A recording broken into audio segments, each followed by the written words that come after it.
वो स्कूल के दिन। आसमा थकी हारी हुई अपनी नौकरी से वापस घर आती है और घर का काम थोड़ा सा करके खाना बनाती है और फोन चलाने के लिए लेट जाती है। फिर वो सोचती है आज मेरी जिंदगी कितनी व्यस्त हो चुकी है। सुबह उठना, काम करना, अपने कार्य पर जाना, फिर वापस आना, फिर वही दिनचर्या सभी दोहराना।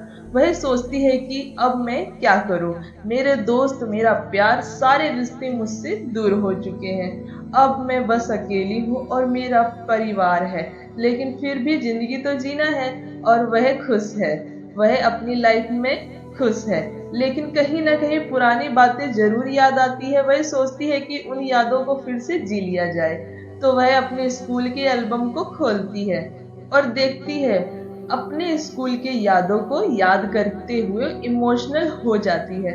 आज मैं आपको आसमा के स्कूल की कहानी को साझा करूंगी। जो हम सबके लिए स्कूल बहुत खास जगह होती है और बहुत सारी हमारी यादें जुड़ी होती है। तो उम्मीद है दोस्तों यह रियल स्टोरी आपको जरूर पसंद आएगी। तो यह वो स्कूल के दिन है जिसमें आसमा 6 साल की होती है। उसके घर में काफी गरीबी होती है। वह आसपास के लोगों को देखती है, सभी बच्चे स्कूल जा रहे होते, वह सोचती है कि मैं भी स्कूल जाऊंगी। फिर वो अपने पापा से कहती है, पापा मुझे भी स्कूल जाना है। लेकिन माता पिता होते ही ऐसे जो अपने बच्चों के लिए सब कुछ कर सकते हैं, चाहे कितनी भी मेहनत करनी पड़े। आसमा के पिता ने बच्चों को जैसे तैसे करके स्कूल लगा देते हैं। तो वह स्कूल जाने लगती है। स्कूल जाने के बाद उसे बहुत ही खुशी होती है, बहुत ज्यादा खुशी होती है। वह पढ़ाई बहुत ही ज्यादा से होशियार बनने लग जाती है। सभी टीचर उसकी बहुत ही तारीफ करते हैं। वो हर चीज को बहुत अच्छी तरीके से मैनेज करती है। छोटी सी उम्र में उसने काफी कुछ सीख लिया था। तो वह हर क्लास में फर्स्ट आई। उसकी क्लास में उसके काफी सारे अच्छे दोस्त थे। एक दिन आसमा के क्लास में एक लड़की का एडमिशन होता है जिसका नाम रानी होता है। रानी बहुत ही ज्यादा शांत थी। वह आसपास देख रही थी स्कूल कैसा है और मेरे क्लास के साथी कैसे हैं। सब दूर दूर थे। तभी आसमा रानी के पास जाती है और कहती है, क्या तुम मेरी दोस्त बनोगी? रानी स्माइल करती है और खुश हो जाती है कि उसको एक अच्छी फ्रेंड मिल गई है। दोनों में काफी अच्छी दोस्ती हो जाती है। दोनों एक दूसरे की पढ़ाई में बहुत हेल्प करते हैं। स्कूल में हिंदी के टीचर क्लास टीचर होते हैं और वह क्लास में आते हैं। सभी छात्र छात्राएं खड़े हो जाते हैं और जोर जोर से बोलते, गुड मॉर्निंग सर। टीचर कहते हैं, सभी बच्चे बैठ जाओ। आसमा और रानी बेंच के आगे आगे बैठती है और उसकी कुछ साथी जो है वो भी आगे ही बैठती है, क्योंकि वह पढ़ने में बहुत ही होशियार होती है। और जो पढ़ने में बहुत ही कम होते हैं वह पीछे पीछे बैठ जाते हैं शरारत करने के लिए। पीछे दो लड़कियां बैठी होती है जिनका नाम अंजू और मंजू होता है। दोनों ही होशियार लड़कियों से बहुत ही चिढ़ती है और तरह तरह की उनके बारे में बातें करती हैं, चुगलखोरी करती है। तो अंजू कहती है, टीचर आसमा मुझे हिंदी की नोटबुक नहीं दे रही है। तभी रानी बोलती है, तुमने कब हमसे नोटबुक मांगी? झूठ मत बोलो। आसमा कहती है, रानी को जाने दे, छोड़, इसको देते हैं। इसको नोटबुक अंजू और मंजू को दे देती है। अंजू कहती है, मैं यह नोटबुक आसमा तुझे कल दे दूंगी। और अंजू घर जाकर नोटबुक का उसमें से एक पेज फाड़ देती है और वह नोटबुक अगले दिन आसमा को दे देती है। रानी कहती है, अपनी नोटबुक को चेक कर लो, कहीं इसने कुछ किया तो नहीं है। आसमा कहती है, ऐसा कुछ नहीं किया होगा। फिर रानी नोटबुक को चेक करती है तो कहती है कि इस लेसन का एक पेज गायब है। तो आसमा चेक करती है। वह अंजू से पूछते कि इसमें से एक पेज फटा हुआ है, तुमने क्यों फाड़ी मेरी कॉपी को? तो अंजू बोलती है, वह ना, मैं जानबूझकर नहीं फाड़ा, मैं इसमें से होमवर्क कर रही थी तो मेरा छोटा भाई ने गलती से फाड़ दिया, मुझे माफ कर दो। बेचारी आसमा को दोबारा से वह लेसन करना पड़ता है, लेकिन वह अंजू को कुछ नहीं कहती है। उसको ऐसा लगता है कि गलती से फट गया होगा। ऐसे स्कूल के दिन काफी मनोरंजन भरी बातों से गुजरती थी। स्कूल के खेल के दिन आ जाते हैं। स्कूल में लड़कों और लड़कियों की टीम अलग अलग बन जाती है। लड़कियों की टीम और लड़कों की टीम खो खो के खेल में तैयारी करते हैं। लड़कियों की टीम में आसमा, रानी, अंजू, मंजू, प्रिया और काफी सारी क्लास की लड़कियां इस खेल में भाग लेती है। और लड़कों में रोहन, अंकित, शरद, राजू, मोहन और राम प्रतियोगिता में भाग लेते हैं। स्कूल के अध्यापक अध्यापिका खेल में काफी माहिर होते हैं। तो वही खिलाड़ियों को सिखाते हैं। तो क्या होता है कि आसमा पानी पीने के लिए चली जाती है और वहीं पर रोहन भी पानी पीने के लिए आ जाता है। आसमा रोहन को मन ही मन पसंद करती है, लेकिन वह यह बात किसी से नहीं बताती। तो वह गिलास में रोहन के लिए पानी लाकर देती है। रोहन कहता है, आसमा तुम मुझे पानी लाकर क्यों दे रही हो, मैं खुद ले लेता। पर आसमा कहती है, कोई बात नहीं, पानी देना कोई गलत बात थोड़ी ना है, स्माइल करते हुए कहती है। तभी वह रोहन से पूछती है। आसपास कोई नहीं होता तो सोचती है कि मैं रोहन से अभी पूछ लेती हूँ। रोहन को वह कहती है, क्या तुम किसी लड़की को पसंद करते हो? रोहन कहता है, यह क्या तुम कह रही हो, हम स्कूल आते हैं और स्कूल में पढ़ाई पर ध्यान देना है चाहिए, इन बातों में कुछ नहीं रखा है। ऐसा बोलकर वह खेल मैदान में चला जाता है, लेकिन आसमा सोचती है रोहन पढ़ाई में बहुत अच्छा है और खेल में भी अच्छा है, इसलिए शायद वह किसी को पसंद करने में रुचि नहीं रखता। आसमा भी खेल के मैदान में चली जाती है। रोहन उसकी तरफ देखता है और स्माइल करता है कि मतलब किसी तरीके, जैसे किस तरीके से आसमा बातें करती है यह वह सोचकर वह हंसने लग जाता है। आसमा को बहुत दुख हुआ, फिर वह दुखी होकर एक साइड में बैठ जाती है। तभी उसकी दोस्त रानी आती है। वह पूछती है, आसमा तुम इतनी उदास क्यों हो? वह कहती है, मुझे तुमको कुछ बताना है, मैं रोहन को बहुत लाइक करती हूँ। रानी कहती है, तो क्या हुआ, बहुत अच्छी बात है अगर तुम लाइक करती हो, उसको जाकर बता दो। उसने कहा, मैंने उसको बताया लेकिन उसने मना कर दिया। रानी बोलती है, कोई बात नहीं, क्या पता तुमको बाद में लाइक करे। स्कूल के अध्यापक अध्यापिका लड़कियों की टीम और लड़कों की टीम को टूर्नामेंट दिल्ली शहर में ले जाते हैं, जहां पर उनका टूर्नामेंट शुरू हो जाता है। वहां पर उनको एक आंटी मिलती है जो अध्यापक के जानकारी में होते हैं, तो उनके घर पर रुक जाते हैं। वह बहुत ही अच्छे अच्छे पकवान बनाती है और सभी लड़कियां और लड़के बड़ी ही चाव से खाना खाते हैं।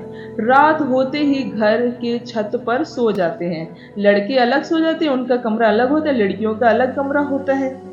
लेकिन गर्मी काफी होती है तो सभी छत पर ही सो जाते हैं और कुछ लड़कियां होती हैं वह कमरे में ही सो जाती है। तो आसमा क्या करती है, उसके दिमाग में कुछ शरारतीपन सूझता है, तो वह अंधेरा करके अपनी चूड़ियां छन छन करने लगती है और आवाजें भूतों जैसी निकालती है। तो सभी लड़कियां डर जाती हैं। अंजू कहती है, यह कौन कर रहा है? आसमा तुम हम सबको क्यों डरा रही हो? बोलती है, अरे यार मजे करो ना, इतना डरती क्यों हो? फिर इतने में लड़कियों की अध्यापिका आ जाती है। वह कहती है, क्या कर रहे हो, क्यों शोर मचा रहे हो? आसमा कहती है, मैम हम तो बस ऐसे ही थोड़ा सा एंजॉय कर रहे थे, आप जाकर सो जाओ। अंजू और मंजू को बहुत इस बात पर गुस्सा आता है। अंजू सोचती है इस आसमा का सबक सिखाना होगा। रात के 1 बज चुके होते हैं, सभी छात्र छात्राएं सो जाते हैं, अध्यापक और अध्यापिकाएं जो है वो भी सो जाते हैं, लेकिन अंजू और मंजू जो है वो सोई नहीं होती। उनके दिमाग में शरारत करने के विचार आते हैं। तभी वह देखती है रानी वॉशरूम के लिए गई होती है और आसमा सोई नहीं होती, वह बुक पढ़ रही होती है। आसमा के सामने अंजू मंजू आपस में बात करते हैं ताकि आसमा ये बातें सुने। रानी तो बाहर गई है, इतनी रात को रानी बाहर क्यों गई होगी? तभी आसमा अंजू से पूछती है, क्या कह रही हो तुम? रानी तो अभी वॉशरूम में गई थी। तो आसमा परेशान हो जाती है। वह अंजू को कहती है, तुमने कहाँ देखा रानी को जाते हुए? वह गेट के बाहर गई है। तभी आसमा भी बाहर चली जाती है। अंजू मंजू चुपके चुपके आसमा को देखते हैं और खूब हंसती है। आसमा काफी दूर तक बाहर चली जाती है और वह सोचती है रानी तो कहीं नहीं दिख रही है। वह चिल्लाती भी है, रानी तुम कहाँ पर हो? मेरी आवाज तुम्हें सुनाई दे रही है? कहाँ हो? काफी अंधेरा होता है, चारों तरफ घने जंगल से दिखने लगते हैं और वह रोड पर जा रही होती है। तभी वह सोचती है, रानी यहाँ क्यों आएगी? जरूर अंजू मंजू ने मेरे साथ शरारत की है। पहले तो आसमा नहीं डरती है, पर इतनी दूर आने के बाद उसको डर लगने लगता है। वह वापस आने लगती है और वह रास्ता भूल जाती है। बेचारी आसमा करे तो क्या करे, इतना घने जंगल से शोर शराबा आवाजें आना लगता है, कुत्ते भौंकने की आवाज आती है। वह बहुत ही ज्यादा सहम जाती है और रोने लगती है। उधर रानी वॉशरूम से जाकर कमरे में चली जाती है, पर वह देखती है कि वहां पर आसमा नहीं है। फिर वह आसमा को आसपास ढूंढने लगती है। वह घबरा जाती है, इतनी रात को आसमा कहाँ चली गई? रानी अपने अध्यापक अध्यापिका को जगाती है और कहती कहती है, आसमा यहाँ नहीं है, पता नहीं कहाँ चली गई, चलो उसको ढूंढते हैं। तभी अंजू कहती है, आसमा को मैंने बाहर जाते हुए देखा है। सभी लोग बाहर जाकर आसमा को ढूंढते हैं। आसमा एक पेड़ के नीचे बैठे चुपचाप रो रही होती है और वहां पर अध्यापक, अध्यापिका और रानी आ जाते हैं और उसको कमरे में ले जाते हैं। उसको पानी पिलाते और पूछते हैं, तुम वहां क्यों गई थी? आसमा कहती है, मुझे अंजू ने कहा था कि रानी बाहर गई है, तो मैं रानी को बाहर ढूंढने के लिए गई थी। तभी टीचर अंजू से पूछते हैं, तुमने ऐसा क्यों कहा, जबकि रानी तो गई नहीं थी? उसने कहा, मैंने रानी को गेट पर खड़े देखा था। तो रानी ने भी कहा कि मैं यहाँ गेट पर तो खड़ी थी, लेकिन बाहर मैं नहीं गई थी। तभी अंजू कहती है, मुझे लगा तुम बाहर गई, क्योंकि तुम बाहर खड़ी थी तो मैं कमरे में चली गई। मुझे लगा तुम बाहर क्यों गई, उसके बाद तुम मुझे दिखाई नहीं दी। तो सभी सोचते हैं कि यह एक अनजाने अनजाने में हो गया होगा। सभी आराम से सो जाते हैं क्योंकि सुबह टूर्नामेंट होना था। आसमा के लिए ये काफी यादगार और डरावना पल था। फिर अगली सुबह को टूर्नामेंट शुरू हो जाता है। एक तरफ लड़कों का टीम का खेल शुरू हो जाता है, दूसरी तरफ लड़कियों का। वहां पर बहुत सारी टीम अलग अलग शहरों से आई होती है। लड़कियों की टीम पहले मैच जीत जाती है और लड़कों की टीम भी पहले मैच जीत जाते हैं। तो अध्यापक, अध्यापिका बहुत ही ज्यादा खुश हो जाते हैं। तो इसी खुशी में सभी को वह चाट दुकान पर ले जाकर उन्हें बहुत सारी चाट की चीजें खिलाते हैं। फिर उन्हें एक दिन का रेस्ट मिल जाता है। फिर अगले दिन का उनका टूर्नामेंट दूसरी टीमों के साथ होने लगता है। ऐसे ही करते करते लड़कियों की टीम सेमीफाइनल में हार जाती है। लड़कों की टीम सेमीफाइनल मैच खेलते हैं। लड़कियों की टीम घर नहीं गई होती। हौसला बढ़ाने के लिए वह वहीं रुक जाते हैं और वह लड़कों की टीम को हूटिंग करते हैं। फाइनल में लड़कों की टीम कुछ हारने जैसी स्थिति हो जाती है। सभी का फेस दुखी वाला हो जाता है। लड़कियों के कुछ आंसू भी आने लग जाते हैं कि हम जीत नहीं पाएंगे। लड़कों की टीम जीत जाए तभी रोहन और उसके सारी टीम अच्छा खेलने लगते हैं और लड़कों की टीम ट्रॉफी जीत जाते हैं। अध्यापक और अध्यापिका बहुत ज्यादा खुश हो जाते हैं और वह एक दिन ठहरने का प्लान बनाते हैं और वह पिकनिक घूमने के लिए चले जाते हैं। सभी छात्र छात्राएं बहुत ही मजे करते हैं और वह सभी वापस घर के लिए चले जाते हैं। अगले दिन स्कूल प्रारंभ होता है। स्कूल में तालियां बजती है लड़कों और लड़कियों की टीम के लिए और मिठाइयां बांटी जाती हैं और इसी में एक छोटा सा फंक्शन भी रखा जाता है। ऐसे ही स्कूल के दिन बीतते चले जाते हैं और परीक्षा के दिन आ जाते हैं। सभी छात्र छात्राएं पढ़ाई करने में जुट जाते हैं। आसमा और रानी भी पढ़ाई की बहुत ही अच्छी तैयारी करती हैं। रोहन और रानी का भाई दोनों ही काफी अच्छे दोस्त बन जाते हैं। तो एक दिन रोहन रानी के घर जाता है क्योंकि रोहन रानी के भाई से मिलने जाता है और रोहन के लिए वो रानी चाय बनाती है और रानी का भाई और रोहन साथ में पढ़ाई करते हैं। शाम को रोहन घर की तरफ जाने लगता है, तभी उसे प्यास लगती है और वह वापस रानी के घर चला जाता है। तभी रानी का भाई दुकान पर गया होता है। गेट पर खड़ी रानी रोहन को पानी का गिलास लाकर देती है।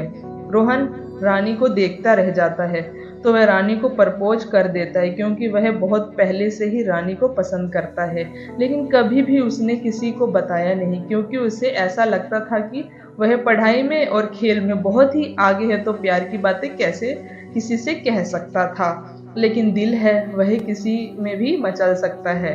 रानी ने कहा, रोहन ये तुम क्या कह रहे हो, ऐसा कुछ नहीं है, मैं तुम्हें बिल्कुल भी लाइक नहीं करती हूँ। तुम मेरी बात को सुनो, मैं तुम्हें कुछ बताना चाहती हूँ। तुम्हें मेरी दोस्त आसमा तुम्हें बहुत ही लाइक करती है, तुम्हें उसको पसंद करना चाहिए ना कि मुझे। लेकिन रोहन कहता है, मैं तो आसमा को बिल्कुल भी पसंद नहीं करता, मैं सिर्फ और सिर्फ तुम्हें ही पसंद करता हूँ। लेकिन कोई बात नहीं, अगर तुम मुझे पसंद नहीं करती हो तो कोई बात नहीं, फिर वह मैं जा रहा हूँ। और फिर वह चला जाता है। अगले दिन ही रानी आसमा को सारी बात बताती है। आसमा फिर से परेशान हो जाती है क्योंकि जिसको वह पसंद करती है वह तो उसके दोस्त को ही पसंद करता है, इसलिए कक्षा में एक दूसरे को ही पसंद करते हैं। तो इस तरीके का काफी ज्यादा अनोखा खेल बन गया था। कुछ दिन बीत जाते हैं। रानी अपने बॉयफ्रेंड नीरज अपने दोस्त आसमा से मिलवाती है। कहती है, हम एक दूसरे को बहुत ही ज्यादा पसंद करते हैं और एक दूसरे के साथ हमेशा के लिए रहना चाहते हैं। अब काफी टाइम गुजर चुका था। रानी और आसमा 10वीं क्लास में आ चुके होते हैं। रानी के घर वाले उसके शादी एक अनपढ़ और ज्यादा उम्र वाले लड़के से शादी करवाना चाहते थे, लेकिन रानी उससे शादी नहीं करना चाहती थी। रानी के घर वालों को पता चल चुका था होता है कि रानी जो है नीरज को पसंद करती है, क्योंकि नीरज अलग कास्ट का होता है, इसलिए रानी के घर वाले नीरज को बिल्कुल भी पसंद नहीं करते हैं। नीरज और रानी बहुत ही ज़्यादा समझदार होते हैं। वो दोनों निश्चय करते हैं कि हम एक प्लान बनाते हैं। सबसे पहले हम अपनी पढ़ाई को पूरी करते हैं और एक अच्छी सी नौकरी लग जाते हैं, तब हम दोनों कोर्ट मैरिज कर लेंगे। तब तक घर वालों को कह देंगे कि हमें पढ़ाई करना है और आप जहाँ कहोगे वहाँ पर हम शादी कर लेंगे। इसमें आसमा रानी का बहुत ही ज़्यादा साथ देती है। स्कूल में 26 जनवरी के दिन को मनाया जाता है। रानी आसमा दोनों ही साथ में देश रंगीला गाने पर नृत्य करती हैं। दोनों को काफ़ी खुशी होती है और पूरा स्कूल 26 जनवरी को बहुत ही अच्छे से मनाते हैं। ऐसे ही दिन गुजर जाते हैं। देखते ही देखते स्कूल के दिन कॉलेज में बदल जाते हैं। तभी रानी आसमा को बताती है कि मैं कुछ दिन में बाद यहाँ से चली जाऊंगी। मैं नीरज से कोर्ट मैरिज कर लूंगी, क्योंकि नीरज अच्छी पोस्ट पर लग गया है और मेरी भी पढ़ाई पूरी हो गई है। तो एक दिन नीरज और रानी कोर्ट मैरिज जो है वो कर लेते हैं। वह दूर कहीं शिफ्ट हो जाते हैं। रानी और आसमा की जो बात होती है, रानी कोर्ट मैरिज की थी इसीलिए उसके घर वालों ने भी कुछ नहीं कर पाए। तो कुछ दिन बीत चले जाते हैं। आसमा भी एक जॉब पर लग जाती है। धीरे धीरे दिन बीतते चले जाते हैं और समय ऐसे ही आ जाता है कि धीरे धीरे दोस्तों में बात होनी बंद होने लगती है। रानी थोड़ी सी घमंडी सी हो जाती, क्योंकि वह अच्छे मुकाम पर पहुंच जाते हैं। आसमा को अच्छा नहीं लगता है, क्योंकि वह एक सच्ची दोस्ती निभाने वाली होती है, पर वह कहती है चलो कोई बात नहीं, मेरी दोस्त जहाँ भी है खुश रहे, चाहे जहाँ भी रहे, मुझसे बातचीत ना हो फिर भी। फिर उसने रोहन को याद करती है। उसको वह पल याद आता है स्कूल के दिन का, जब रोहन को पता चलता है कि रानी उसको पसंद नहीं करती, उसकी दोस्त आसमा पसंद करती है, तो वह आसमा को जाकर प्रपोज कर देता है। लेकिन आसमा तब मना कर देती है। आसमा कहती है जब मैं तुम्हें कहा था तब तो तुमने मना कर दिया था। जब मेरी दोस्त रानी तुम्हें पसंद नहीं करती है तो तुम मेरे पास वापस चले आए। ऐसे नहीं होता, ये दिल के रिश्ते मन से होता है, ये कभी जबरदस्ती से कोई रिश्ते नहीं जोड़े जाते हैं। फिर क्या था, उस दिन से दोनों में बातचीत बंद हो जाती है। रोहन भी अपनी अलग दुनिया में चला जाता है और सभी स्कूल के हर छात्र छात्राएं अपने वर्तमान के जीवन में बहुत ही ज़्यादा व्यस्त हो जाते हैं और स्कूल की यादें एक स्कूल की यादें ही बनकर रह जाती है। मैं यही बताना चाहती हूँ कि स्कूल की यादें बहुत ही ज़्यादा अनोखी होती है, जहाँ पर सभी दोस्त मिलकर साथ खेलते हैं, साथ साथ नाचते गाते हैं, साथ में एक दूसरे का टिफ़िन शेयर करते हैं, छोटी मोटी नोकझोंक होती है और पढ़ाई के संबंध में प्रतियोगिताएं होती हैं। एक दूसरे को देखना, स्माइल करना, चिढ़ाना, ये सब बातें होती हैं। टीचर अपनी अपनी कहानी सुनाते थे तो सभी बड़े चाव से सुनते थे। वह अपने दिनों की कहानी बताया करते थे कि जब तुम बड़े हो जाओगे तो तुम भी स्कूल को याद करोगे जैसे हम याद करते हैं। आसमा कहती है सच में दोस्तों, आज मैं वर्तमान समय में हूँ जहाँ पर मेरी दोस्त मुझसे दूर हो चुकी है, मेरा प्यार दूर हो चुका है, मुझसे सब कुछ दूर हो चुका है, लेकिन वर्तमान समय में मैं अपना करियर बनाने की कोशिश कर रही हूँ। मेरा परिवार मेरे साथ है, जो मेरा बहुत ही साथ देते हैं। मुझे एक सच्चा साथी भी मिल गया है जो मुझे काफ़ी पसंद करता है और मेरी हर एक काम में हेल्प करता है।